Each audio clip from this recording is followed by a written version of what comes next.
Hello everyone, my name is Brittany and welcome back to my channel. And today I'm going to be reading some short horror novels. It's Brittany, bitch. So all 3 novels I have on my Kindle and 2 are ARCs. So the first one I'm going to be talking about is Comfort Me with Apples. And this book I think is really taking off all of a sudden. It's very famous. This is the same author that also did Space Opera, which is a book I read 2 years ago. I think I gave it 3 stars. It's literally about a space opera. Very different things. The author obviously has a lot of like creative freedom when it comes to her writing because her books are very, very different. So Comfort Me with Apples, I really don't know much other than it is a feminist Frankenstein retelling. And that's what I heard from Katie Colson. And then from Books Lala, she said that it's based off of a very old story. And I'm not sure if she's referring to Frankenstein or what, but basically when you read like the first page, this like kind of like Stepford Wife is all about like, I was made for him. So I'm really curious. This book is less than 100 pages. I really want to know what it's about. I'm probably going to finish it in one sitting. So once I finish it, I'll probably talk to you tomorrow and let you like fill you in on it because I don't really feel like it's one of those ones I can really update you throughout because it's so short. But I'll give you an update tomorrow and see how I feel about it. I'm going to give it a good try and I hope it's something interesting. A lot of people have been giving it really good ratings. It's just one of their favorite books of like the year. So I'm gonna go for that. Once I finish Comfort Me with Apples, I'll also talk to you about the other 2 books I'll be reading for this. So I'm gonna get started on this and I'll get back to you guys tomorrow.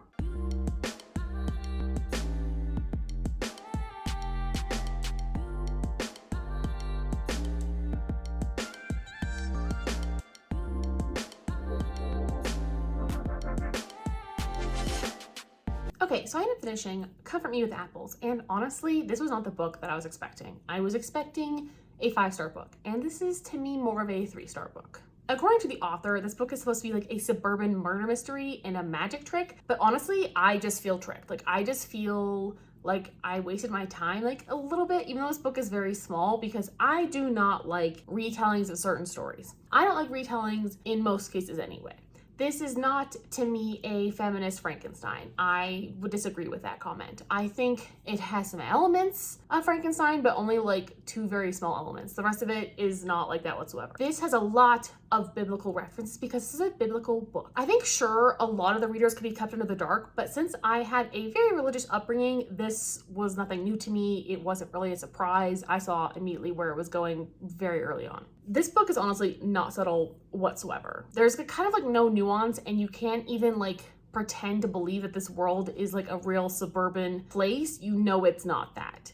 And I guess that was kind of her intention, but also kind of not because of what I like read in her interviews. But I saw right through the facade in like 2 seconds. She really left pretty much something up to interpretation, to be honest. And especially if you know some of those biblical stories, you're gonna know how it plays out. So I'm gonna go into a few spoilers, and I guess it's not like a big spoiler, it's a lot of people's reviews. So if you read some reviews, you probably already know some of the reveal, but I know the author tried to hide it, so I'm just gonna put a spoiler up here to be polite. But basically, this book is a fucking Adam and Eve retelling. I do not like retellings in general, but especially number one, you know, being forced to grow up in a religious household, I really couldn't give 2 shits about an Adam and Eve retelling, even though it's technically a little more accurate because there was someone who was before Eve. I like that she included that. But like, honestly, it just wasn't anything like new. It wasn't anything that surprised me. I guess it was like a smidge unsettling, but more like I kind of wanted to know what she was going to do with the story, but I wasn't really ever like worried for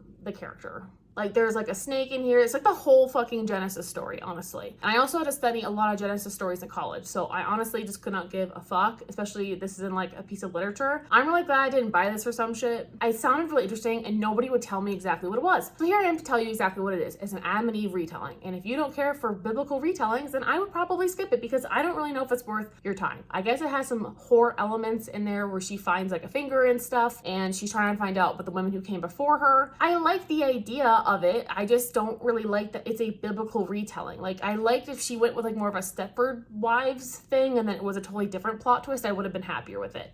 But yeah, don't like religious retelling. So there we go. Also, a lot of people have said this book is very feminist. I would agree that it has a lot of feminist undertones in the way that like women are expected to kind of self-deny their own feelings in order to please other people, etc. I like appreciate those feminist undertones, but I don't really think of this as a feminist book, if that makes sense. Anyway, I'm going to read one of the next books. I haven't decided if I'm going to go with Our Wives Under the Sea or Manhunt yet because I'm honestly a little disappointed and what happened with Cover Me With Apples, I'm kind of upset. So I'm just going to pick the book that kind of suits my fancy.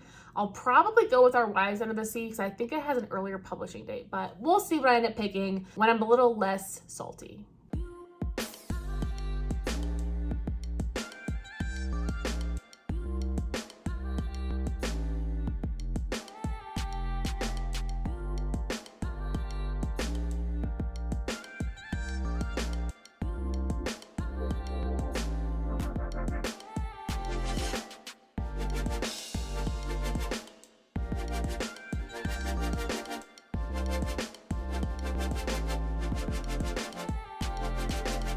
So the next book I ended up choosing was Our Wives Under the Sea, and I'm actually 70% of the way into this book, and so far I'm really enjoying it. It's actually the shortest out of all the books for this vlog, and I feel like it's definitely going pretty quickly, and I'm definitely enjoying this weird, horrifically oceanic tale. So we're following Miri and Leah, and they are a married couple, and Miri works at home doing something with grants, and then Leah works for like the Center of like marine biology or something, and she's sent out on a research mission on a submarine, and she's only supposed to be out there for like 3 weeks or something like that, and then she ends up being stuck out there for like 6 months, and when she comes back, she's changed. Something is wrong with her, and you really like don't know what it is, and she like only drinks salt water, and she needs to take baths at like all times of the day. Her gums are bleeding. She'll literally wake up and like projectile vomit seawater. Like they have no idea what's going on with her, and Miri is telling us from her perspective that she's struggling with her wife and like who she is now and like how she's changed. And on top of that, Miri's also still dealing with like the death of her mother, dying from like a genetic disease, and Miri's wondering about it herself, and she's kind of a hypochondriac, and it's just kind of like them going through like their daily life and like their daily struggles and how like they're struggling to do anything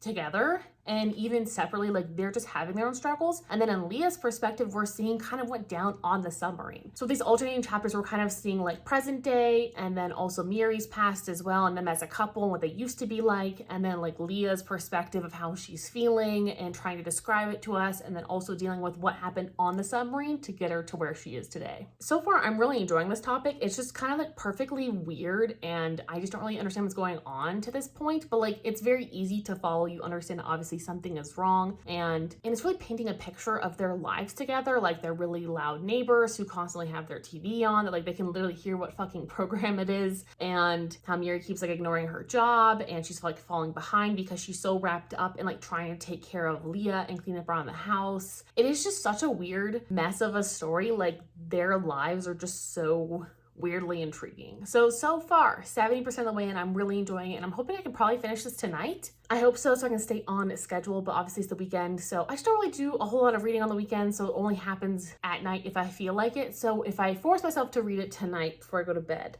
I could probably end up finishing this book, because so this far along, we just got a phone call from someone who might have more information, and I'm really curious to see what they're gonna say about it. And it's just kind of like one of those stories that's like weirdly slow and character driven, but like I really want to know like what's happening and like what's going on with Leah, what happened down in the submarine, like what happened to get her to this point, because it is kind of horrific to see what's happening to her. So when I finish this book, probably sometime tomorrow, I will fill you in on it and then give you my final ratings. But so far, I think it's going pretty well.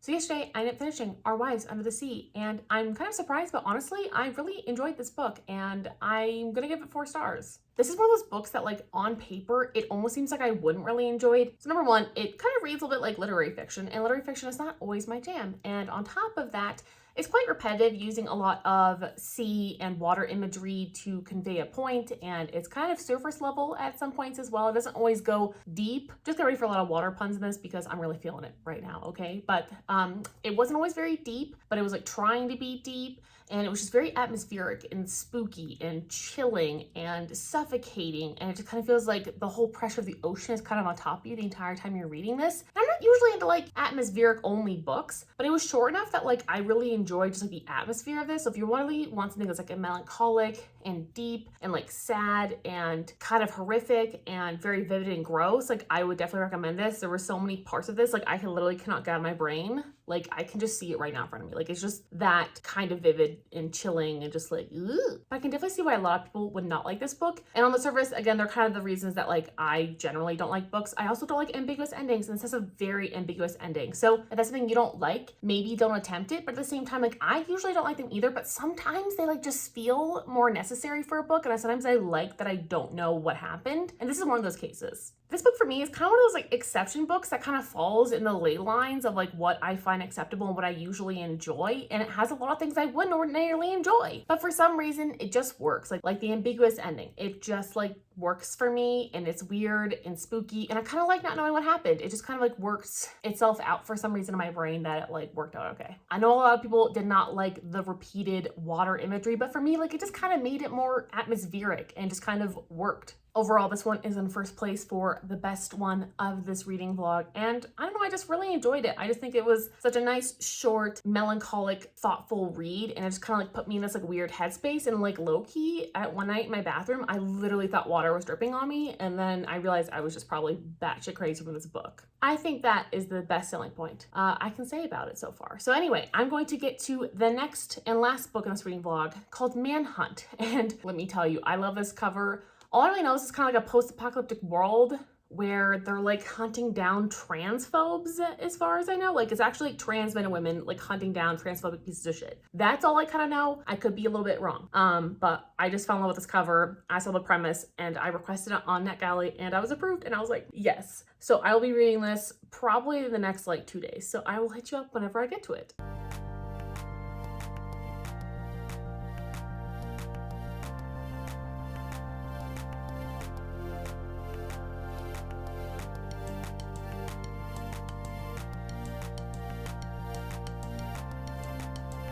Please disregard my appearance. I am very shortly going to the gym, but I want to give you a quick update on Manhunt, which I'm 80% of the way into, and I'm not really enjoying. I can't really put my finger on why I'm not enjoying this, but I think a big part of it is the writing style, which I am just not vibing with whatsoever. I feel like for such a fast-paced book, it is really slowing down the narrative because I feel like things are so overly described. Like we'll spend like 2 freaking sentences on like their appearance, and then we won't see that person again for like 30% of the book. I just don't really know like why it's described as such, and it's just really bogging down the narrative for me. On top of that, I feel like the characters are just suffering for the sake of suffering. It's feeling a little torture porny. I just feel like I don't really love any of these characters, even though every single one of like our main 3 characters are trans, which is something I really love. It's an own voices book. I really appreciate that, but like I'm not connecting with them, and I feel like they're just suffering. There's already been some sexual assault in this book with a barbed penis from these men that have been like transformed into monsters, and I'm just like really not feeling this apocalyptic world, I guess. I feel like the characters are just suffering, and I feel like in post-apocalyptic fiction, we really need like a light in the tunnel. We need something that's going to like propel us into like being hopeful for our characters, and I just don't really like see that happening for any of them. And there's just also a lot of sex, which like I really love some good sex scenes, but there's like so much sex mentioned, and I feel like every character thinks about it instead of just like one of them or something. It's like all of them have like so many sexual thoughts, and they're very like graphic and intimate and raw, and I really enjoy that, and I like a lot of the sex scenes, but I just feel like it's a little overdone for my taste. I think the whole book is a little overdone for my taste. It's kind of ridiculous for the sake of being ridiculous, which like in a lot of ways I appreciate, but like it's almost so dark I can't really like see the humor in it, even though there are a lot of like good gender and political issues that are being brought up. It's just like not done the way that I enjoy it, and that's like the only way I can think to describe it. But I'm just really not enjoying this book, and honestly it's kind of putting me in a bit of a reading slump. So I'm gonna force myself to read the last 20% tonight, and then hopefully give you an update tomorrow, but I don't really know. It's just like not vibing with me, and it's just kind of hard to put my finger on exactly why, because on paper this looks like a 5-star for me, and that's probably why there are so many 5 stars of this book. But for me, it's just really, it's not vibing. There's something about it that just doesn't connect with me, and that's just really hard to read and really frustrating in a lot of ways. Hopefully tomorrow I can give you a better update as to maybe why I don't particularly like it. But for me, I think the biggest thing, honestly, is the writing style and how like terrible events are being dealt with. I feel like they're not really like addressed mental health wise in a lot of ways. There's just a lot of suffering. I just don't really know how I feel about that. So I'll talk to you guys tomorrow. Okay, I just got back from the gym, so no judgment on how I look. But anyway, I ended up finishing Manhunt last night, and I really don't know how I feel about it. I think I'm gonna give it like a round up to like a 3 stars. I feel like it's a good book to recommend, but I just personally didn't enjoy it, which is just really hard because like on paper this book seems like so perfect for me. I mean, we have like most of our main characters are trans. They're badass bitches who can fucking fight and aren't afraid to rip a man's fucking ball sack apart and eat their testicles raw. I really appreciate that, especially in my main characters. But this book was way too overly sexual, and like I love sexual books, but like it makes more sense if like 1 or 2 of the characters are maybe a little overly sexual or have a sex fetish or whatever. But like, number one, like every single person in this book like fucks each other. Like everyone fucks each other. It is like literally like an orgy at all times, but like they're one-on-one, but then they'll like switch partners basically. It's just a little sexy, okay, which is fine. But then on top of it, like all of them tend to have like weird sex fever dreams all the time. And it's just a little bit frustrating because I feel like that's just not really realistic. But it's obviously this author's style. And it makes a lot of sense because I did a little bit of research on her, and apparently, number one, obviously we know that she herself is trans, but she also used to do sex work. So it makes a lot of sense that her book would obviously have a lot of sex in it, which is fine on the surface, but like enjoying it, it just didn't really like work for me. It just felt like there's too many like interjections of sex, which were like very vivid and like graphic, and I really enjoyed it. But like honestly, I think I would prefer it if like she wrote like a separate like smut novel. Like I would totally read that.